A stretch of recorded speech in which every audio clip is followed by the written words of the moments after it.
The opinions expressed by the host and guests in this show are not necessarily the views of Children's Health Defense.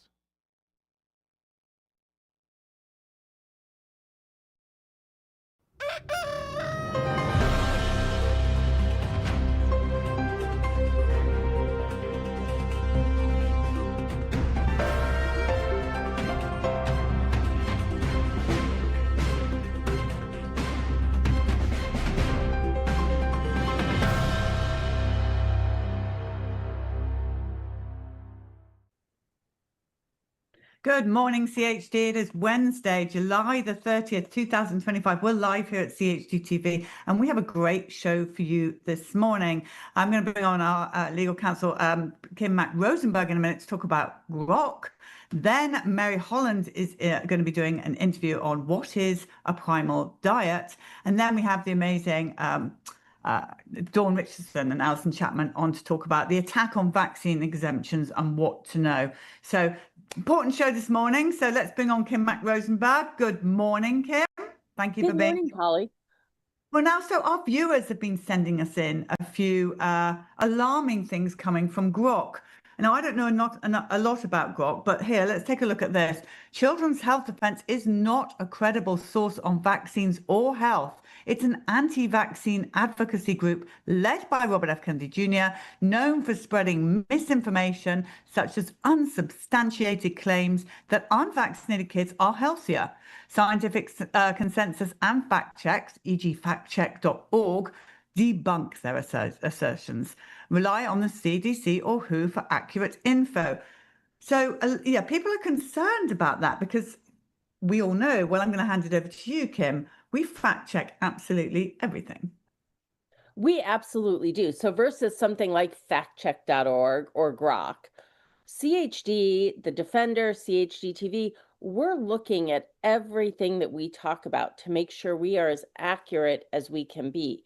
Whereas something like Grok or ChatGPT is aggregating information from a variety of sources that it pulls on the internet, and it's not fact-checking everything. And when we look at sources like factcheck.org or PolitiFact, places like that, we know that in part based on their funding sources, they also are limited in how unbiased they are.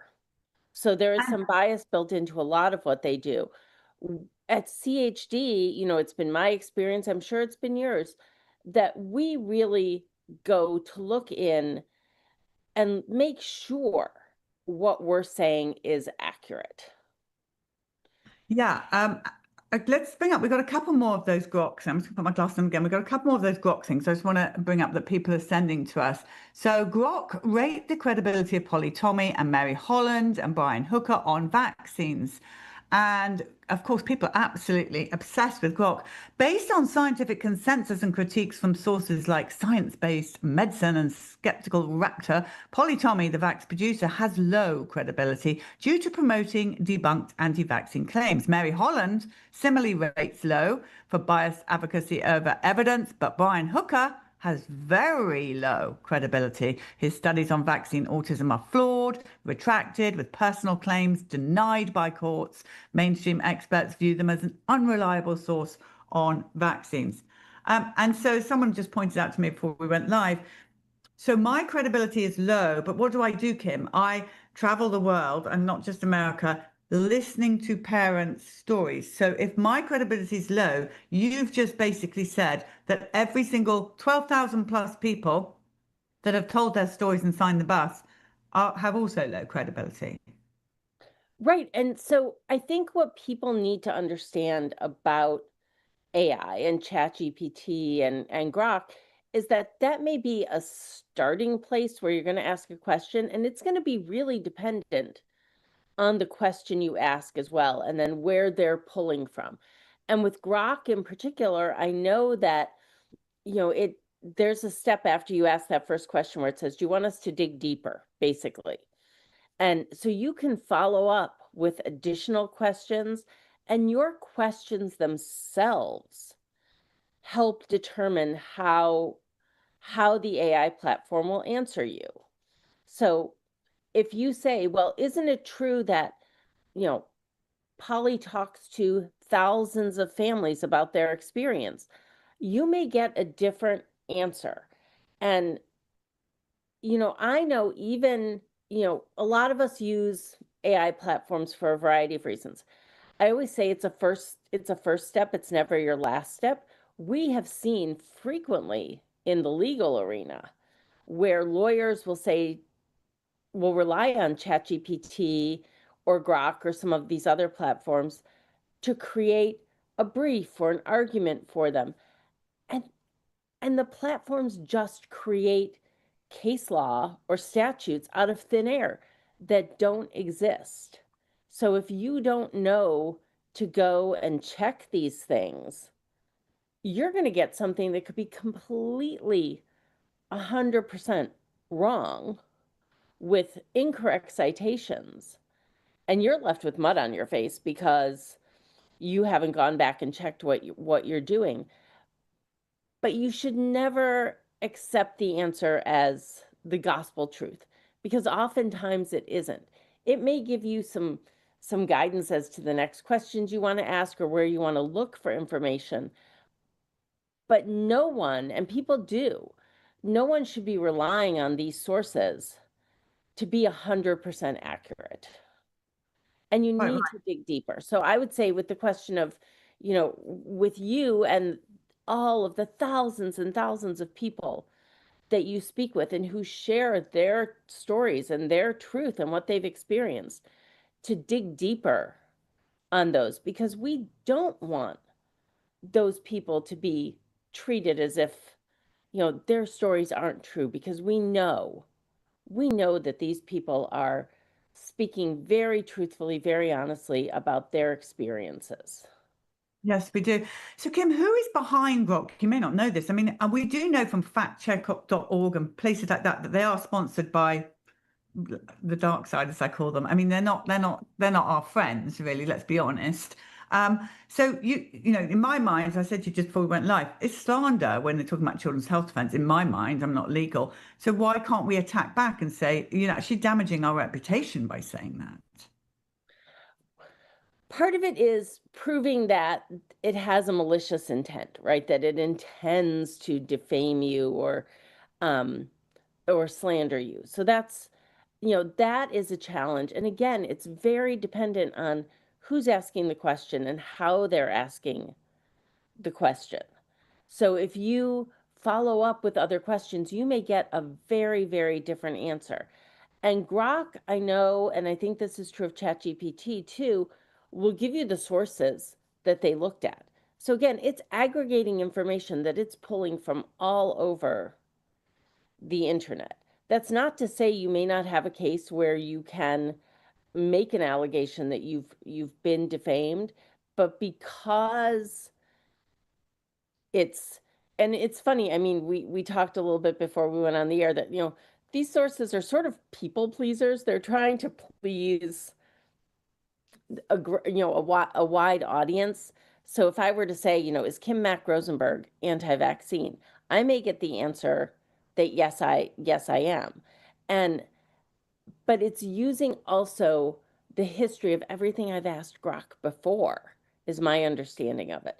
So I actually had our legal team one day sit down, and we were on a call together, and everyone pulled up the same AI platform. Everyone used the exact same prompt to ask who I was. And we got, well, there was some overlap. We really got 7 different answers, which is incredible, which means it is relying on things you've asked it before, how you've phrased questions before. It's very prompt dependent.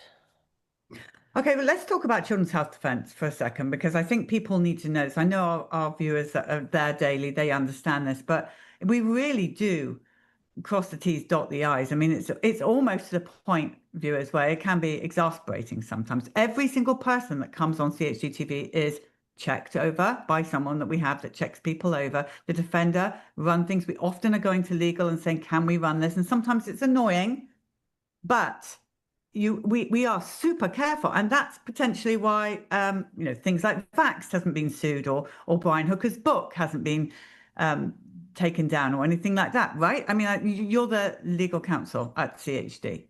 No, 100%. We try really, really hard to make sure that everything we put out is as correct as it can be. And that's why when you look at a Defender article, there are going to be hyperlinks to documents and maybe websites that show that the facts that we are stating are in fact correct. And when CHD is involved in publication of a book, we're checking all the facts on that book, and we're not just relying on maybe the CDC's website or the WHO's website for information. We're digging deeper. But when you have a book, for example, a book that Brian has authored, the scientific citations in that book are incredibly deep and will support what the book says. So vax, unvax. I was getting into a debate with someone on Twitter last night, or X, about this last night. I'm like, we are checking to make sure that what's in that book supports the argument and the truth that children who are unvaccinated, generally on a population basis, are healthier than vaccinated children. And the evidence is there. And so we are trying very hard to get that information out to people. But if people are just relying on a single prompt to Grok, they're not going to get that information. That's right. And when we were making VAX 3, my goodness, the legal process through that. I mean, people need to know. Sorry about that. I know. Everyone's taking their hair out. But people need to know that we don't just willy-nilly put stuff out. We really, really work hard. There's a whole team behind the scenes making sure that what we're saying is factually correct. So there's that. So I wanted to do a segment this morning on this, Kim, because I feel it's really important, because children's health defense are always under attack, and even more now than ever. I think before we go, just to remind those people at the back who don't seem to understand, Robert F. Kennedy Jr. does not work for Children's Health Defense right now. That is correct.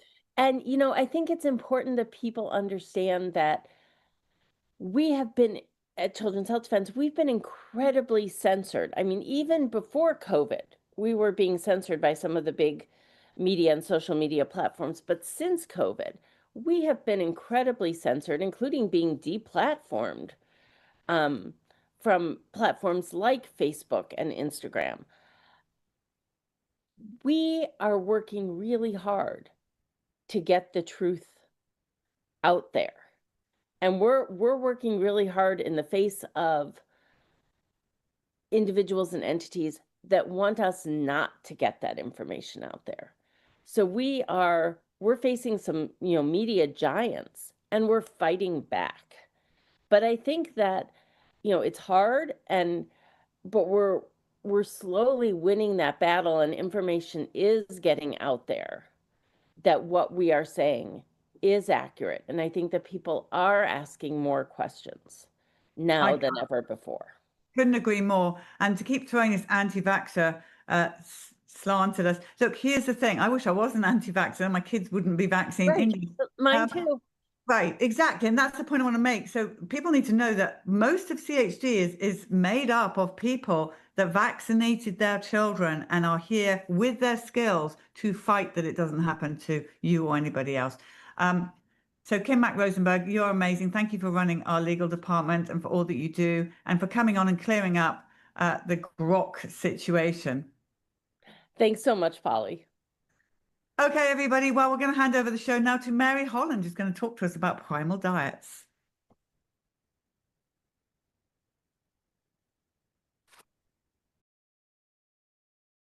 Great to see you. Thanks for tuning in. And I am extremely excited today to bring on our guest, Nora Gedgaudas. I met her doing an interview for the Price Pottinger Foundation an amazing organization, and said, we've got to get her talking to our audience. So I'm going to give you a short bio. Nora Gedgaudas is a board-certified nutritional consultant, best-selling author within the ancestral health space, and clinical neurofeedback specialist with more than 20 years of highly successful clinical experience. Nora, welcome. Thank you. I'm completely flattered to be here. Well, And we're it's always delighted you're wonderful here. to see you. Yeah. Likewise.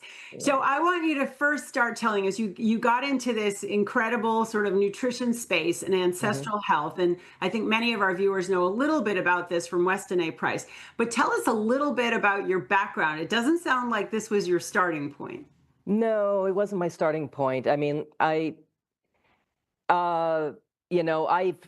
had a private practice for more than 20 years in the field of neurofeedback, but I also have this sort of lifelong passionate interest in nutritional science. You know, what really kind of flipped me over to nutrition as more of a full-time occupation was a sort of an unusual opportunity that I had to spend a summer of my life living less than 500 miles from the North Pole with a family of wild wolves. That's a whole other interview.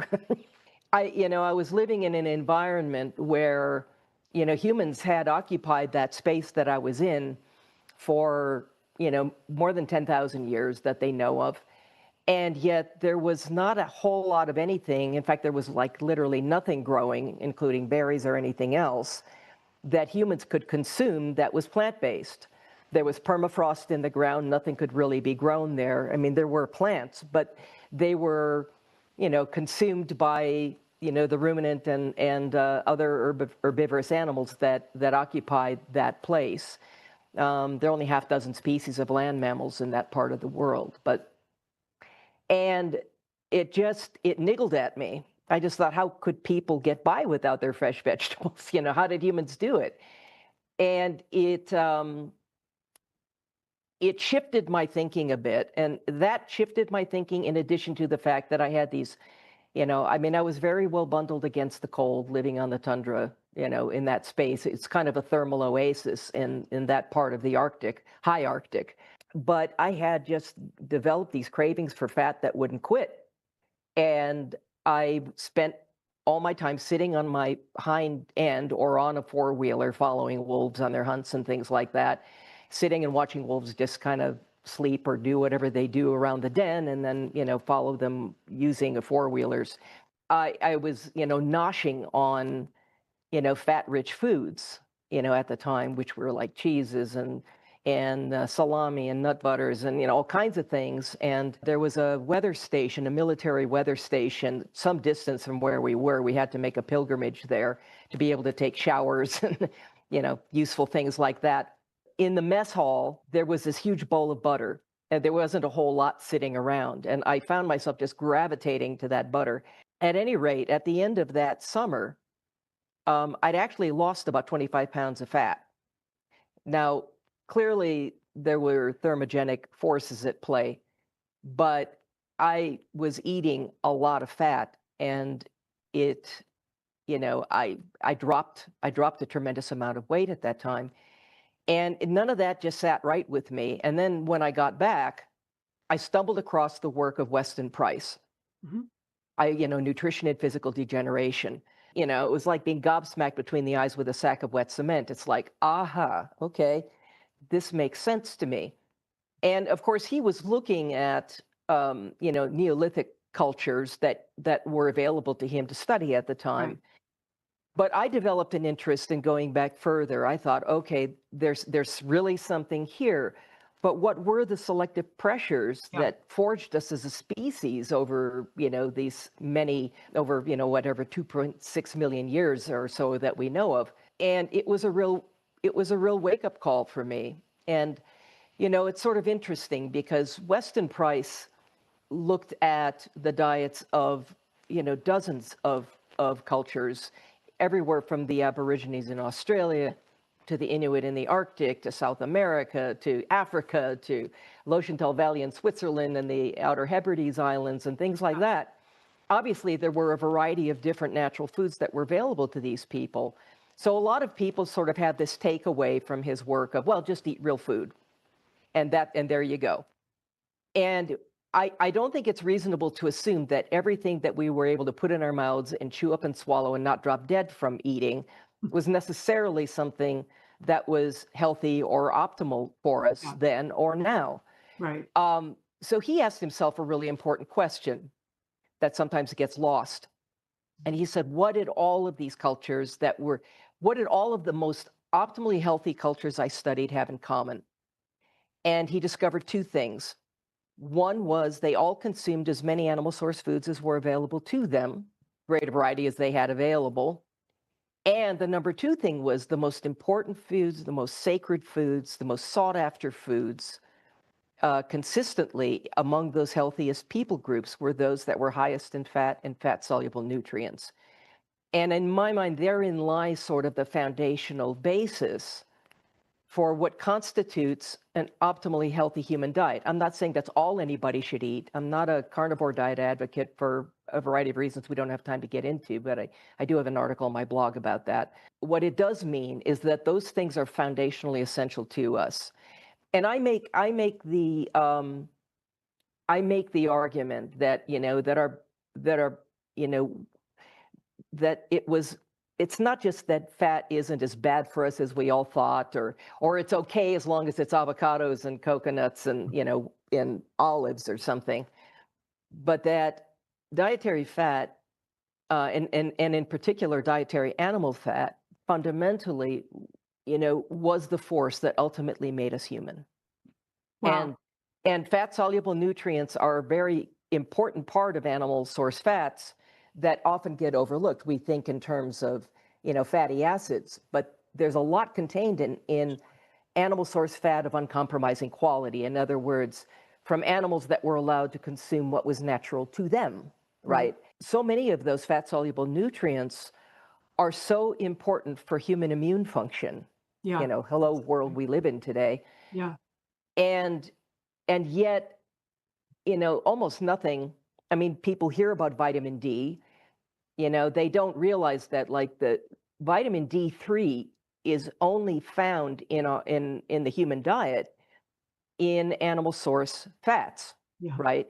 Yes, you can get a certain amount of it from sunlight, but that's highly variable depending on your ethnicity, where in the world you're located, at what latitude,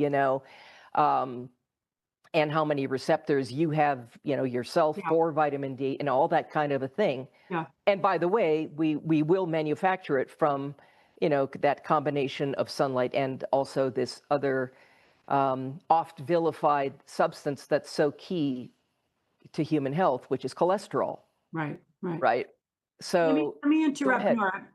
So this is so fascinating. So you've really looked at the history of human development and what gave us our brain. Tell us, just starting today, starting tomorrow, if you were advising me or you're advising a family, how should we think about the food that we consume? How would you sort of help us to figure out this kind of nutrient dense, high fat diet? What's your basic advice, sort of 101 here? Okay, 101. I make the case for our primary caloric intake actually coming from fat, but it doesn't mean that your food is floating in it. What it means, fat has, twice the calories of either protein or carbohydrate, right?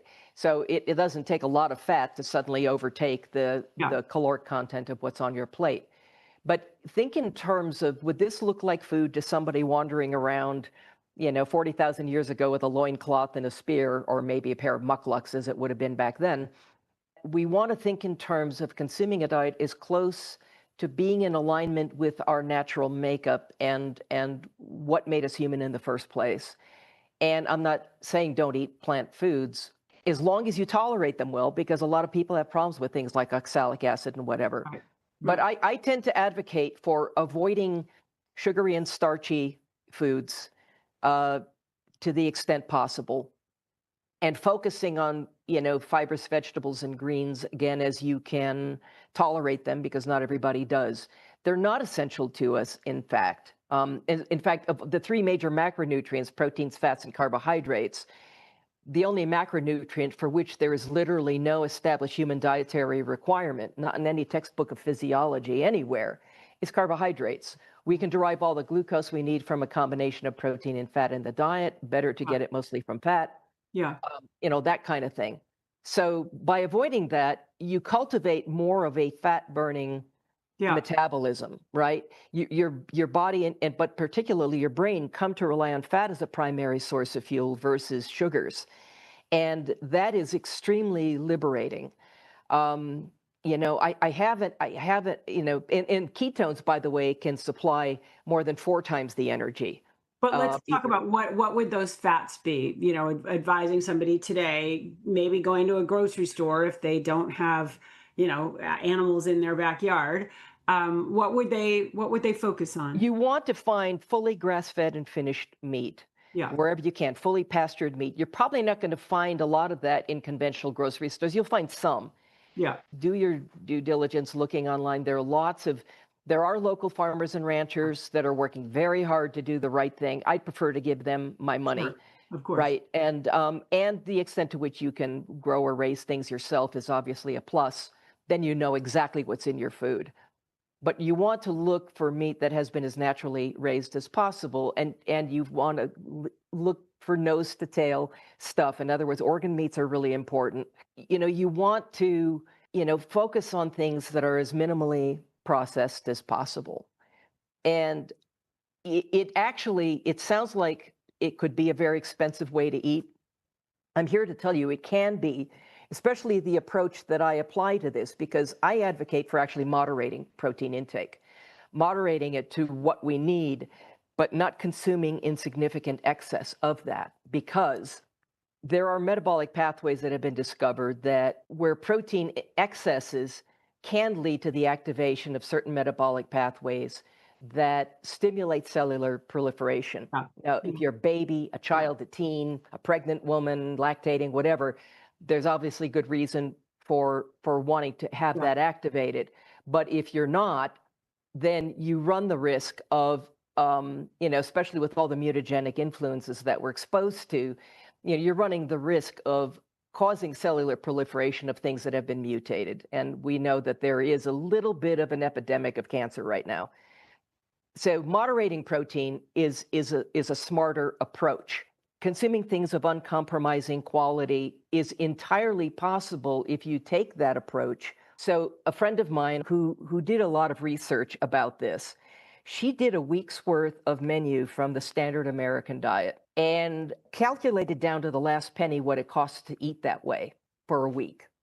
1 tablespoon of ketchup, 2 cents, or, whatever.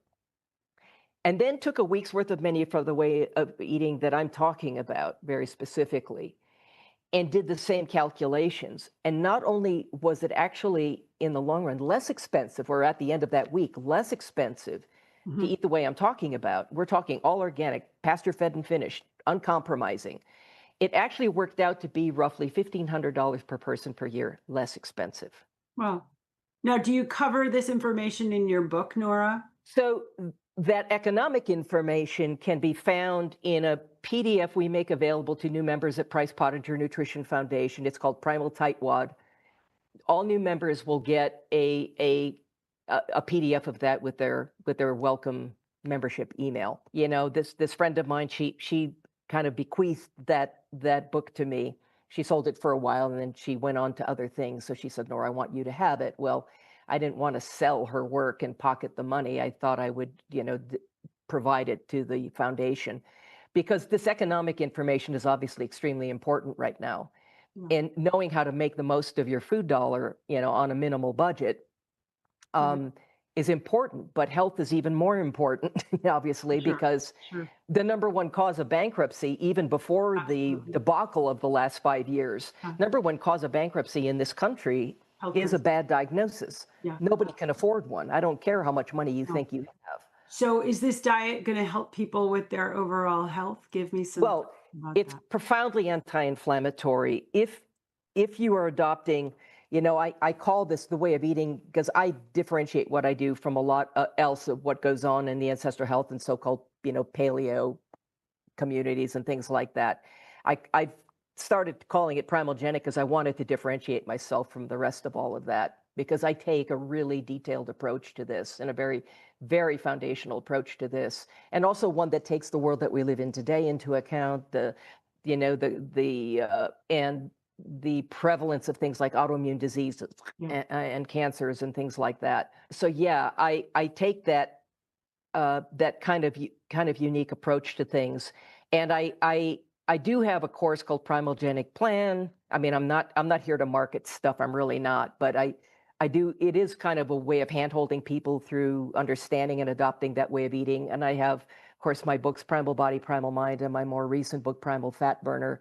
I also have an ebook called Rethinking Fatigue, which is about bringing the whole concept of adrenal fatigue and adrenal burnout into the light of the 21st century and taking it out of 1970s science, which is really outdated. So anyway, whole other topic.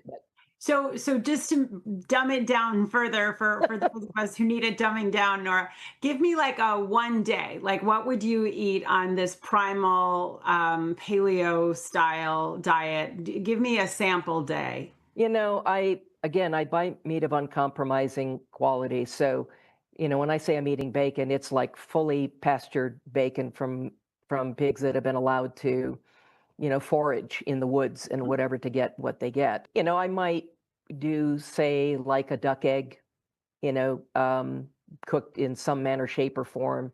I might have a little bit of bacon with that, or maybe some you know, meat from the night before. You know, I like to cook things in duck fat. That's kind of my, you know, my secret addiction. Quality fats are, again, really important for cooking with. I don't have any financial ties to this company, but there is a company called FatWorks that makes fully pastured animal fats available as cooking fats, and they're really great. They're nice people, and I don't mind giving them a plug. I'm not going to get anything from that, but I have a lovely garden, and so I might, you know, pick a bunch of, you know, vegetables and greens and make a lovely salad, and then, you know, cook some meats and you know, add that to the salad with some homemade dressing. You know, I might nosh on some, you know, on some nuts and things like that, because I have those growing here too. You know, it's really not rocket science. It's pretty simple, you know, and if you're somebody that needs to lose weight, you will absolutely, you know, find it very easy actually to lose weight on this way of eating. But if you're somebody who needs to gain weight, or you have trouble keeping weight on, then doing more soups and purees and, you know, pâtés and nut butters and things like that are going to help you probably keep more calories, right? But if you do have trouble gaining weight, you know, you might want to look into getting immunologic testing from Cyrex Labs and see whether or not you have something like celiac disease or something, right? Right, or some kind of parasite. Well, Nora, so tell us the website where people can go to learn more about your work and about this kind of eating. Right. So my personal blog website, you know, is primalbody-primalmind.com, and also I have primalcourses.com, where I have online courses people can avail themselves of that are really good. And I tend to over-deliver. I mean, I'm serious when I say I really tend to over-deliver on what it is I provide. It's not, you know, you will not feel cheated. And then I also am a board member, a very proud board member of the Price Pottinger Nutrition Foundation, which is a 73-year-old organization that curates the work of people like Weston Price and Francis Pottinger and about a dozen other nutritional pioneers. And we also provide a lot of really great information through that foundation. And we're doing a lot right now to provide real value to our members. So I encourage people that, you know, are really interested in really getting up to speed on these ancestral concepts, and who want to feel like they're part of something bigger, to join the organization and take part in the monthly live events, of which Mary was a star a couple of months ago. We really do provide a lot of value. I think the more I've learned over the years about Weston A. Price and about Francis Pottinger, the more I realized that they were absolute pioneers and really just incredible, not only scholars but activists, really, of creating this infrastructure that we can learn from. They were that, and they weren't funded by anybody. Yeah, if they you know were what I completely mean. independent, not in the Completely ADA or any of the other. Right. And so amazing that Dr. Price was able to do this before World War II in the 30s. I don't know that that would have been It possible. was this Yeah. really unique period Yes. in human history where there were Really. still these cultures, thriving all over the world, and we just Yeah. developed air travel, and it was Yeah. that It was that really, sliver of I time that agree with you. Yeah, allowed. it's really quite that. extraordinary. Well, I look forward to another interview where we talk about your live with the live wolves. I'm not going to miss that. That's No, pretty or extraordinary. or that, or we can also do something with neurofeedback, which would be great. Yes, for yes, people that would be because great. Neurofeedback is a very important kind of methodology for It many is of our kids with neurodevelopmental issues. So totally great. We'll have you back again, Nora. It was really a pleasure to see you. Thank you so much. an honor, Mary. Thank you.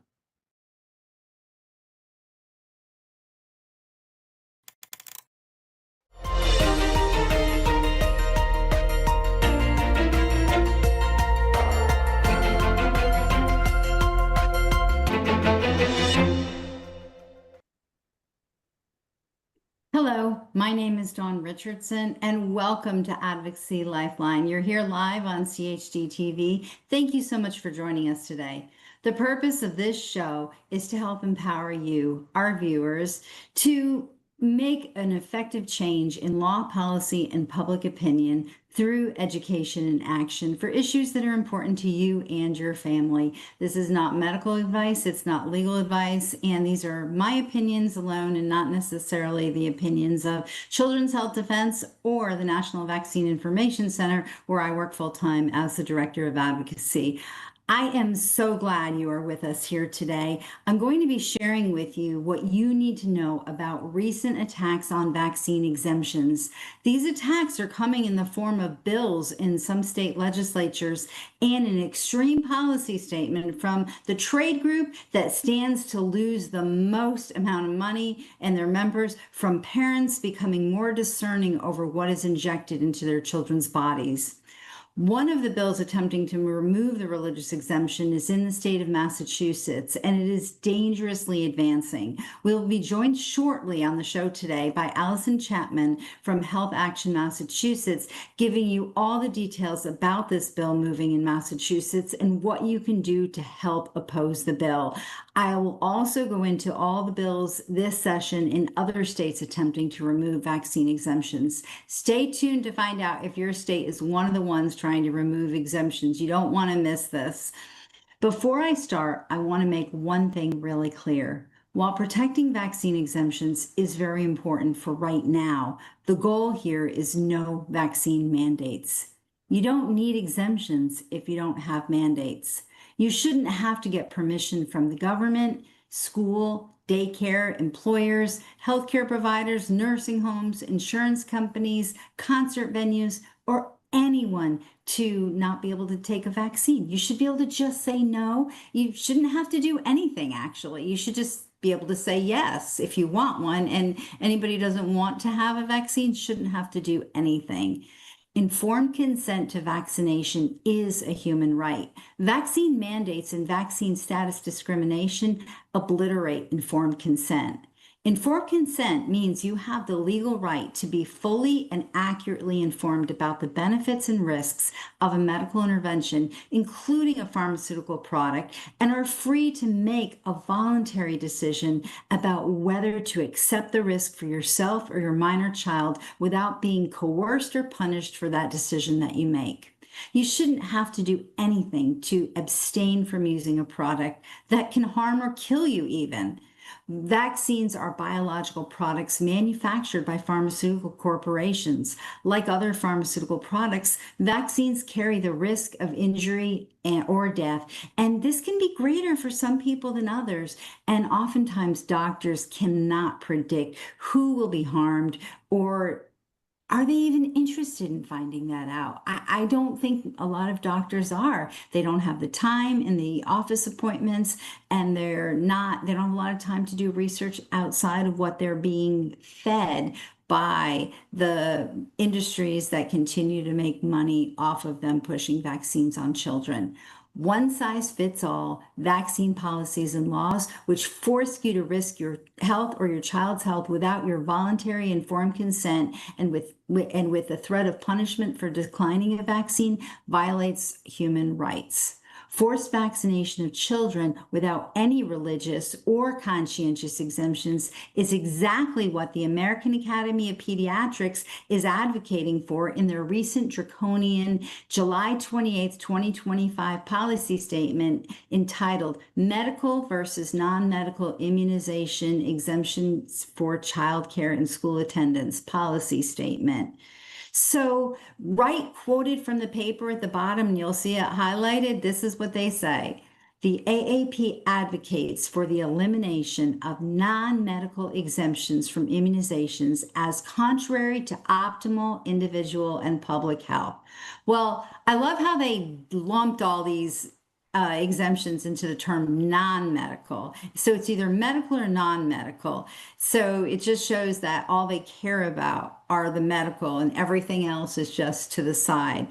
You know, religion, conscience, philosophical, informed consent type exemptions, all of those exist and they are very important. So the AAP is falsely portraying themselves as coming from some kind of moral high ground. But the reality is this desperate call is all about preserving profits and control as more patients are rightfully questioning an increasingly more bloated, out of control, and dangerous childhood vaccine schedule.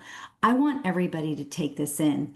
The American Academy of Pediatrics is nothing but a trade association, and the main purpose of a trade association is to advance the business interests of their members, period. Selling more vaccines, which results in more sickly kids who need more office visits, means more profits in their pockets.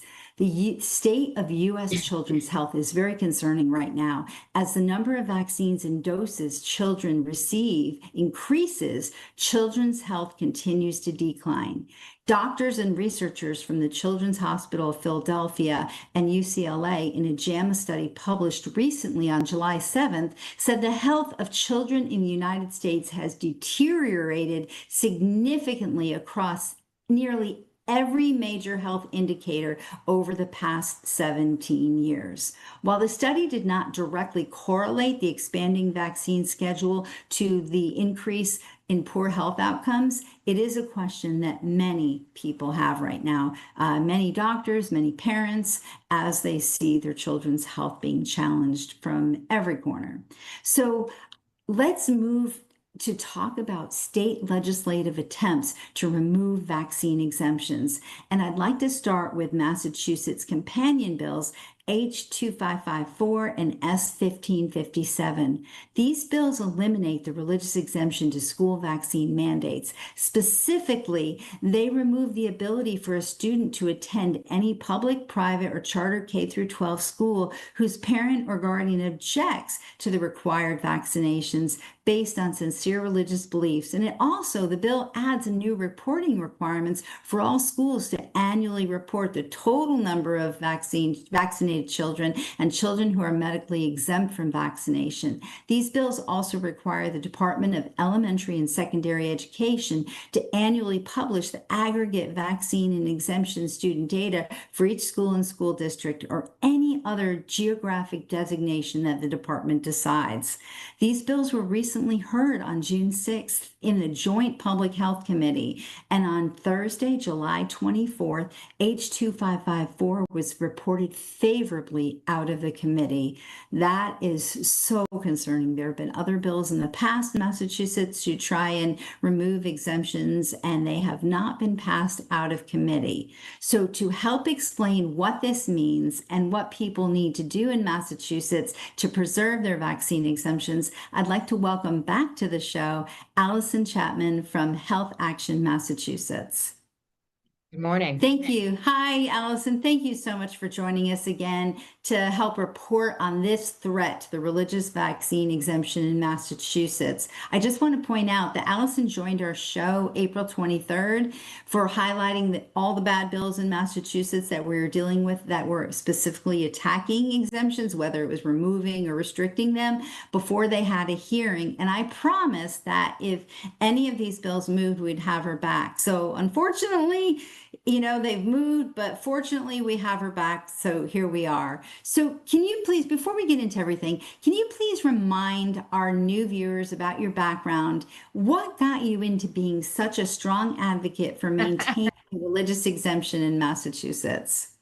God, it's been over 20 years. I'll tell you. So obviously all three of my children had serious adverse events to their vaccinations, and it was continual. I'm obviously not anti. I kept going. High fevers, high seizure activity, convulsions. My youngest, I didn't get the hepatitis B vaccine the day of birth, but I got the aluminum containing vitamin K shot, and she turned purple and stopped breathing, and I had to give her the infant Heimlich. And then I have a son whose adverse events, contain seizures and severe GI, inflamed intestines, his regression, complete and total regression and loss of all skills. And then, is what got me here.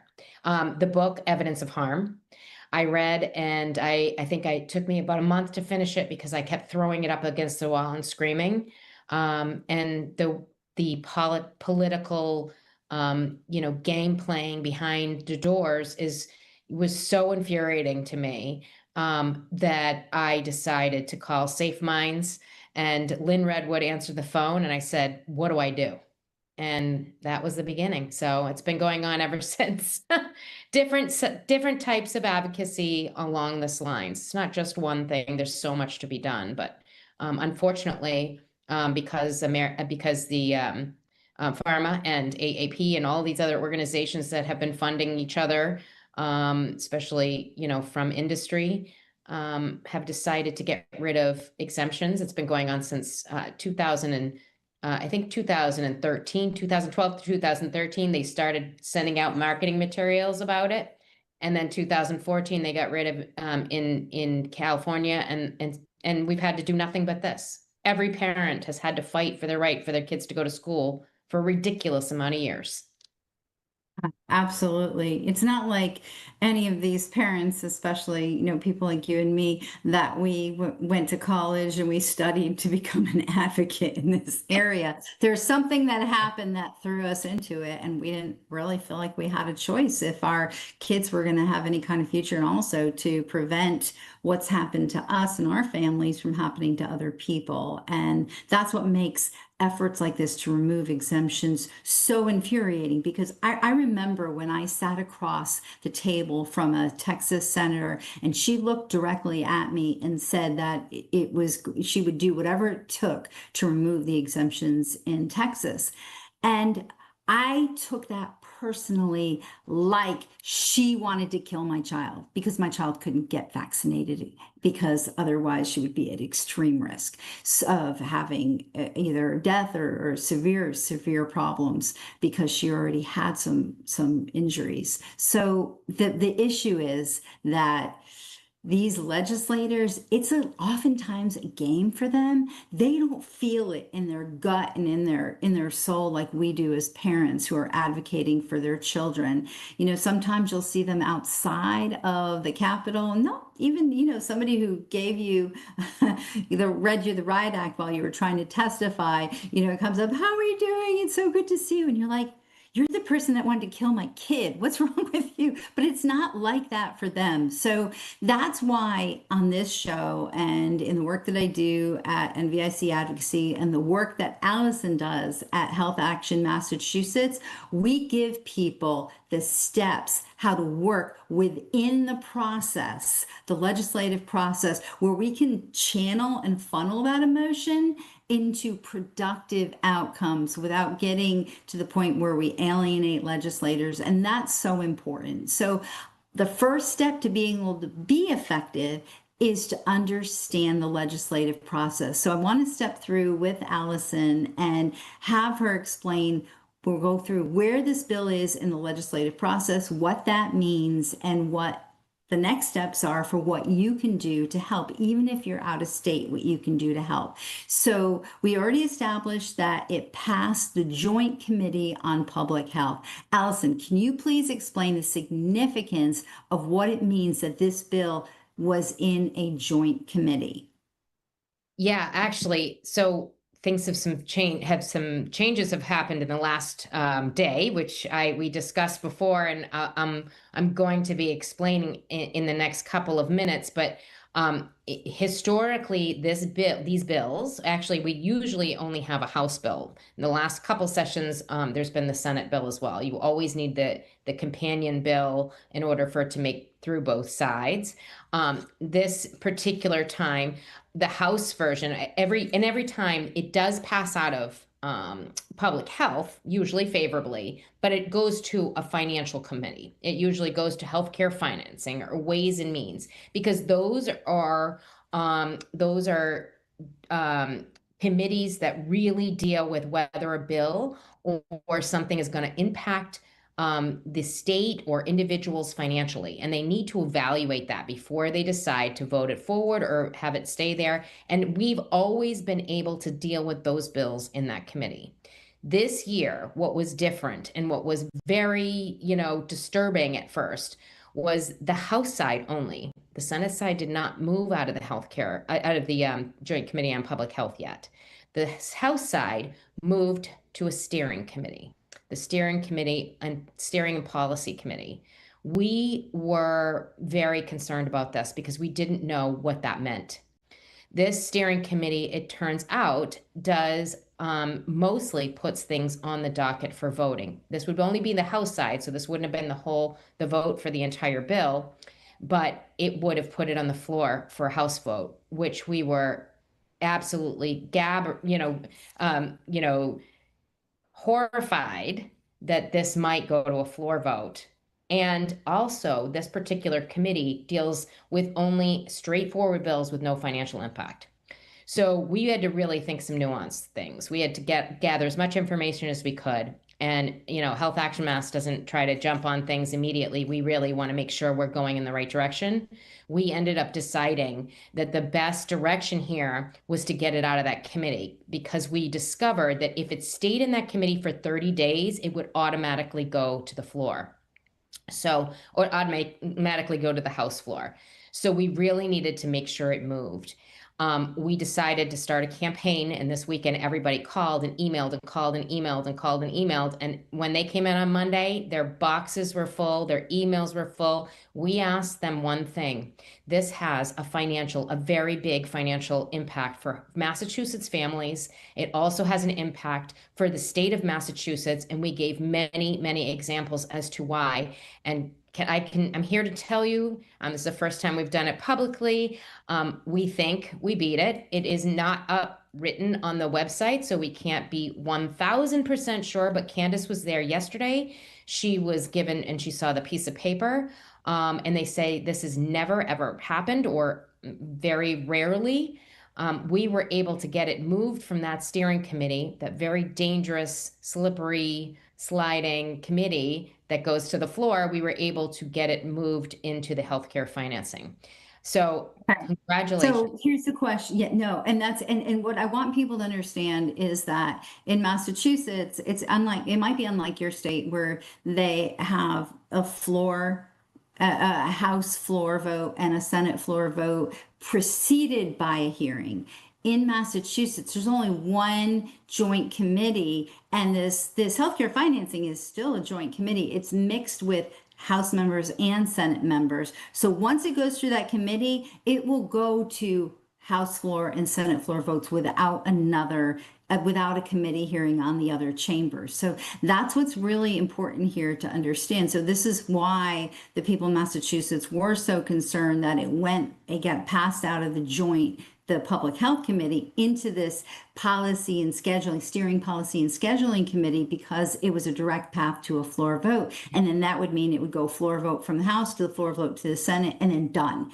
And so there are a lot of issues that are not being looked at by legislators right now. So I want to take the time, Allison, just can you talk about some of the overall talking points against this bill that you are recommending that people talk to with their legislators to educate them? And we're going to ask you guys to contact committee members too, but like I said, because of these joint committees, it's going to go directly to the floor if it moves. So we want people prepared. What are some of the talking points that you would recommend, firstly, that people would use with their own legislators, and then their own rep and their senator? And then secondly, what would you recommend for talking points from the financial aspect to be geared towards those committee members?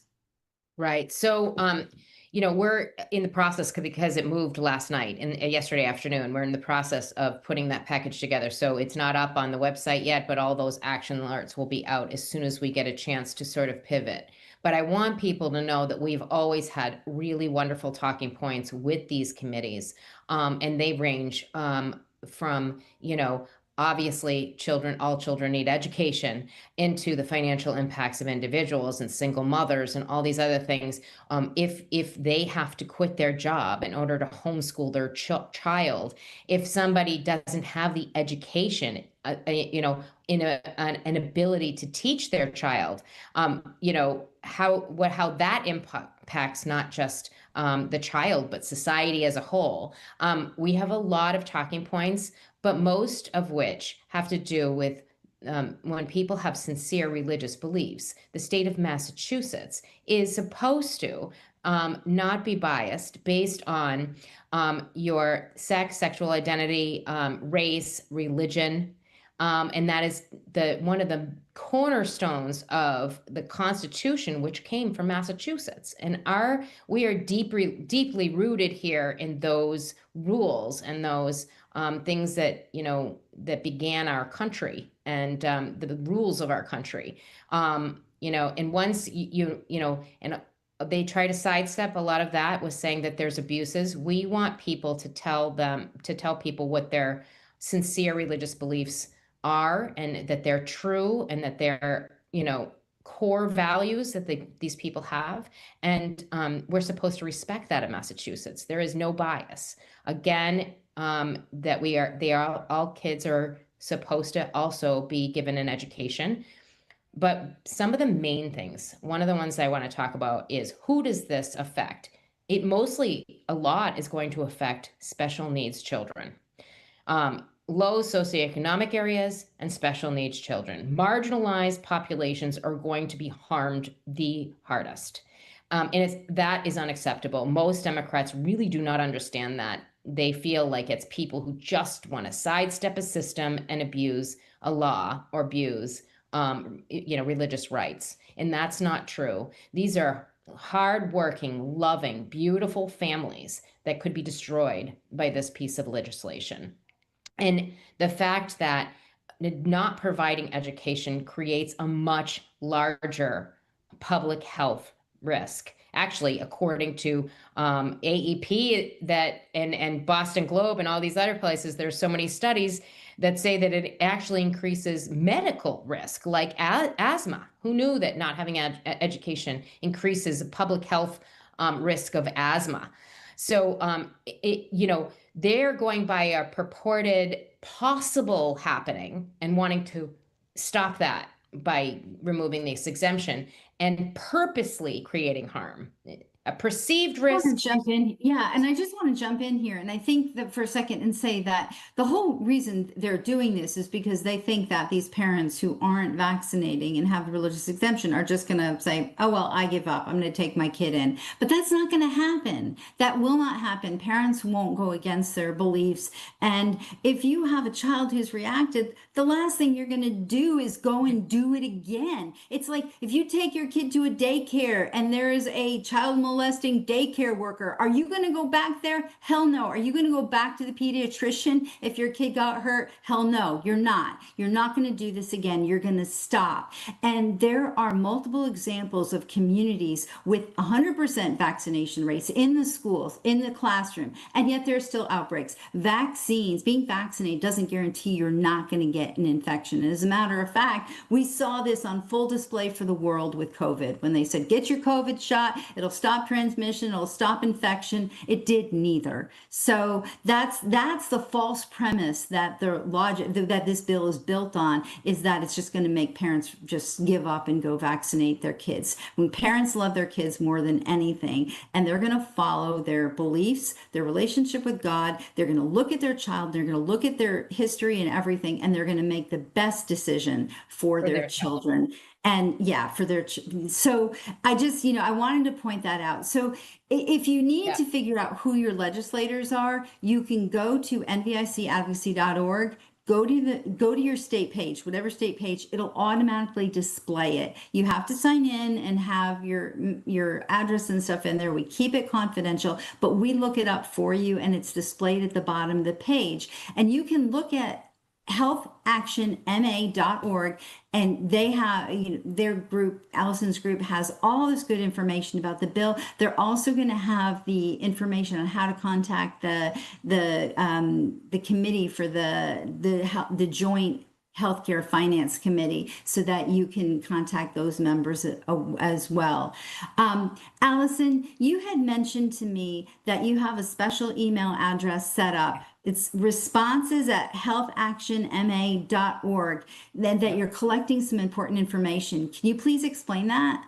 Yes, we're hoping that all members who call, anybody in Massachusetts who calls and speaks to any of the legislators, you give them whatever your talking points, from what we learned about education and COVID to the financial impacts, and every single conversation you have, if you really gain some information in that conversation with your legislator, something that you thought, hey, he said that he wasn't for this bill, or she said that, I need more information. We want to know those responses, and we are compiling them, because sometimes you get the most important information from an individual's back and forth with their legislators, their calls. So we are collecting them all at responses@healthactionmass.org, so that when follow-up is needed, we can follow up. And we can also track where certain legislators are leaning towards. And sometimes they might be one way at the beginning and have moved, and we need to know that they've moved. Right. No, that's great. So please reach out if you called already and you have some, or you're about to call and you get some interesting information. Send those responses to responses@healthactionma.org. So before I drop you and move on to the other states, I want to just ask you, is there anything else that you'd like to share that you didn't have a chance to?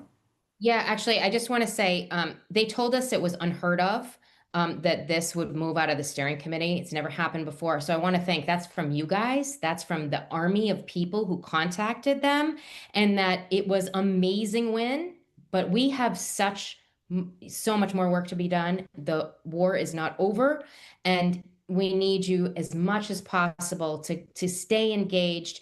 And we don't know. It could go to another vote somewhere. It could go very quickly. It could be, we could end up keeping it here. We don't know. We still have another year and a half left of our session. Yeah. 2-year session. Yeah, this bill carries over. So there's a big heavy lift ahead of us. This is, this is still the biggest threat right now in the United States. Which state is under the biggest threat for losing an exemption? So we have to take this very seriously and work very, very hard. If you are out of state, yes. If you are out of state,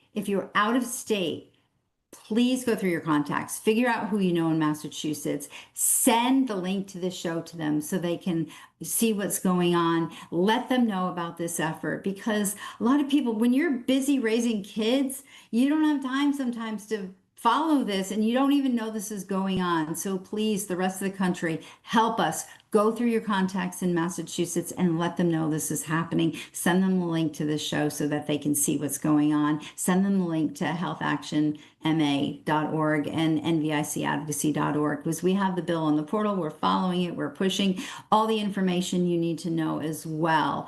So I want to thank you so much, Allison, for your time today. Thank you for having me. And yeah, we're great. And again, if we need to, we'll have you back to go on this more, but hopefully we can keep this at bay. But keep up the effort, and thank you so much. We'll talk to you soon. Thank you. So I'd like to quickly draw attention to a few more bills this session attempting to eliminate vaccine exemptions in other states. Hawaii, great example of working hard. Hawaii, House Bill 1118 and Senate Bill 1437 removes a religious exemption for public school vaccine mandates. Both of these bills progressed, but thousands of people contacted legislators and they have missed important deadlines to move forward because of your efforts. So this is an example, and this is why, we're stressing for people in Massachusetts to contact legislators. It works, guys. Hawaii for now is safe, but they're not completely out of the woods yet. So we have to watch and see if these bills come back, if they're refiled, or if they have some other procedural thing. But for now, they are not a threat. So there's not any action right now other than to watch and keep talking to legislators about how important it is to have choice and your exemptions. Now, there's Minnesota, House File 3239 and Senate File 3439. These remove the conscientious belief exemption option for children enrolled or enrolling in pre-K through grade 12. These bills do carry over until through the end of 2026. So we've got to pay attention to these. Right now, they're only referred to respective committees in their chamber, but you will want to contact the committee members in both committees and your own legislators to tell them to oppose this. Minnesota, you've got to get up on this. You've got to go after this with big numbers. New York, A3325 and Senate Bill 5700. Now, you're probably saying, well, I thought New York already lost their religious exemption for kids in school and daycare. And they did. They already lost it. But these bills want to take it even further. They prohibit any organization or entity from permitting any vaccine exemption except medical ones. What the heck? These literally will nullify all existing non-medical exemptions, whether it be in a college, whether it be in a workplace, or it just makes them illegal. So you're going to want to contact the Assembly and Senate Health Committee members, your own Assembly member and senator, and tell them no. Tell them to not pass these bills, oppose these bills big time. I also want to take this opportunity to point out there are several states that are trying to restrict vaccine exemptions. And you can find these posted on the state pages on nvicadvocacy.org. But listen, these are the states: Arizona, Colorado, Illinois, Massachusetts has another bill, and New York. These states are trying also to restrict exemptions.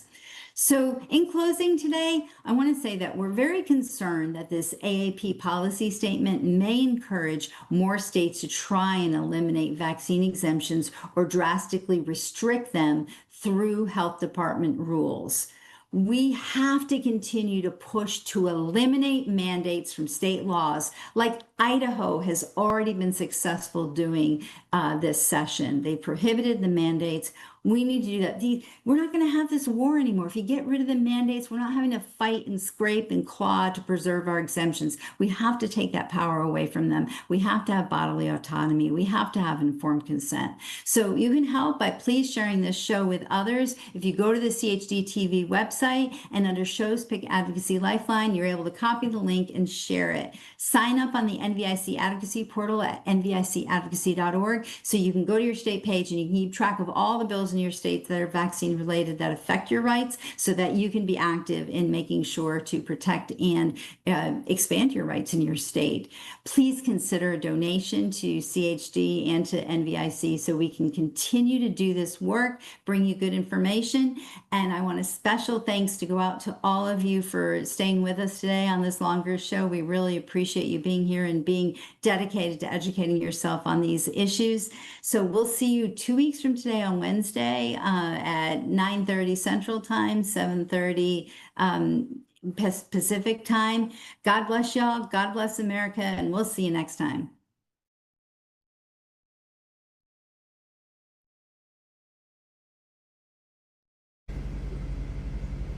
Okay, we're live. Say hi. Hi. Okay, what's everyone's names? What's your name? Atticus. And you are? Maggie. Maggie. She has more names than one. My real And name's Marjorie Grace, but you go by Matt. And my middle name is Jack. Jack. okay, and Atticus Jack. your mommy. Yes. So tell us why these two children have had absolutely no vaccines at all. Or dies. Yeah. I really had some experiences in my life that I had a brother pass away from an opiate overdose in 2013, and then my mom was diagnosed with bipolar disorder when I was very young, and I saw doctors constantly giving her prescription drugs, especially Xanax, and nobody seemed to want to get to the root of her trauma and the root of her issues. And between those two experiences, by the time I got pregnant with him, I had some random person online tell me, you need to look into vaccines before you have your baby, because they're going to try to give you a lot of vaccines. And I did not really know what that meant, because I had not looked into it at all.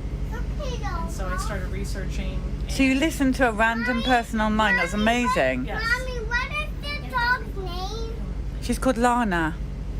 And she was very non-judgmental. That's what I remember. I remember feeling no judgment, no pressure. It was just a gentle, you should look into this before you have your baby. That's it. I know what I want to be when I grow up. Okay, Everything. what would you like to be when you grow up? Everything? That's pretty good. So you get pregnant and you've done your research and you decide you're not going to do it.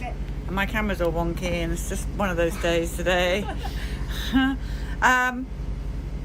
Did you get any pushback from people? No, I lost one friend in the 6 years that he's been alive, and every single other person that knows me in person has been extremely supportive. I did not go to a doctor unless I knew they were already pro-parental choice, so I did not set myself up to get bullied. They see a chiropractor. We don't even do well visits. And all of my friends, when I pulled out items like this and showed them. What is that? This is the vaccine guide printed out. Wow. And this was I would sit up at night when most people are watching TV, and I would have two computer monitors going, and one's reading an article and the other one is a monitor just for the words that I don't understand so I can look them up. So they knew that this would, the biggest peeve I have is that people think this decision is made lightly, or that people do it for some kind of weird popularity. I've never looked into something so much as this and done so much research, and still to this day am learning more about it. So tell us about the health of your children before your children trash this bus. I'm so sorry. It's okay. You guys can go on out if you want. No. They're absolutely healthy.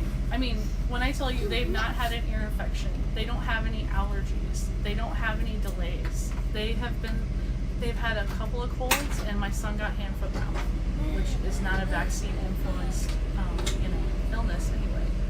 And although I didn't know any people that hadn't vaccinated their kids before they were born, I know a lot now, and I have my friends that vaccinate their kids, and I have my friends that don't. And although it's anecdotal, the friends that don't, their kids are healthier. They don't have the allergies. They haven't had seizures. They have, they don't have the delays. And I'm seeing that in my own life. And it may not be scientific, but, if vaccines are supposed to make you healthier, then my kids should be pretty sick and have a lot of problems, and you don't. And what about, and I hate to ask you this because I don't want, are you concerned about the children shedding on you? Are you concerned as we go into, they're taking the RSV shots or their Pfizer shots? Are you concerned about that? Or do you just... Yes. Yes, you can have it. You can have whatever you like.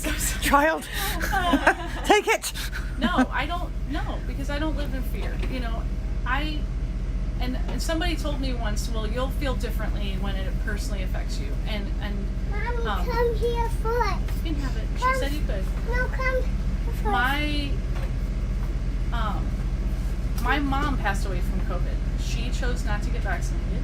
She was in very ill health, and she had been dealing with the loss of a child for 10 years, and she knew what they were doing to people in the hospital, and she did not want to endure that suffering and chose to stay home. And I imagine there's probably a lot of people that chose to do that whose stories will never be told. But she didn't live in fear. She lived the way she wanted to live, and ultimately died the way she wanted to die. And my kids are extremely healthy. We make very deliberate health decisions about what we eat, what we expose ourselves to, and I have faith in their bodies, and I believe in their bodies and their ability to heal themselves if they're properly supported, and if I can keep them away from the drugs that were shoved down my mom's throat and all of the negativity. I think we're capable of amazing things. And, do you see the vaccinated children when they're playing with your children? Do you see a difference in their intelligence, their brightness, or whatever? Yes. To me, a lot of the kids that you can tell have just been inundated with pharmaceuticals and antibiotics and screen time and all the other things that go along with not as conscious of a lifestyle, I think. Because once you go down this rabbit hole, it's like you can't stop. The delusion that some greater power is looking out for us and watching out for us is shattered once you go down this rabbit hole, which is, I think, why people don't want to do it. And then you have to say, okay, well, what's in my water? What's in my food? What's in my shampoo? And you really have to be okay with taking on the responsibility for everything. And I'll take that responsibility because I've seen the positive results from it. Because I see how dim the other kids look and how they're constantly sniffling and coughing and sneezing and itchy and eczema, and my kids don't have that. So Mommy, I have something for you. How old is she? 3.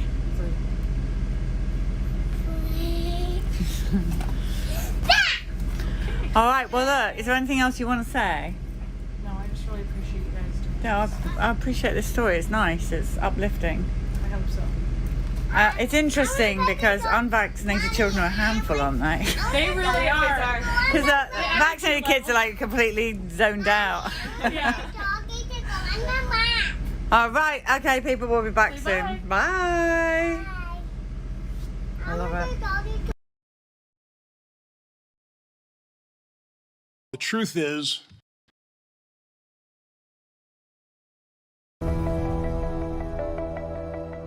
These childhood vaccinations, the people of America are telling us they are not safe and effective. We are seriously concerned at Children's Health Defense about the disinformation and misinformation out there. Society does not want to acknowledge vaccine injury, period. My son's life has been ruined physically and emotionally, and he is persecuted for the mere fact that he exists. After 8 years of litigation, HHS conceded by preponderance of the evidence that Chris died from her HPV vaccinations. Parents deserve the truth. We deserve real informed consent because no parent should have to live the nightmare I do. I am heartbroken to hear these stories, and it makes me want to do something. how about we ban pharmaceutical ads on TV? I've advocated it, and you have a co-sponsor. The government has decided that this particular industry doesn't have to be liable to anybody. I am extremely suspicious as a lawyer of immunity that is granted in any blanket way across the board to any manufacturer or to anyone. So if we're gonna do something, the North Star has gotta be medical freedom. I get to decide what's good for me and my family with proper information. And if I'm given improper information, just like in any other industry, there's gotta be accountability. No more Pfizer-sponsored science. We need independent science. I am competing against a pharmaceutical lobby of 1,600 lobbyists. That's 3 lobbyists for each member of Congress. This is insane. Everybody sitting here, bar 2, vaccinated their families with catastrophic results. Over 12,000 signatures on those 2 buses of death, death, death. When will enough be enough? How many more buses? So this has to stop. And we implore you, please, to follow us at Children's Health Events. At least break down the truth and get to the truth behind the science of what is really happening.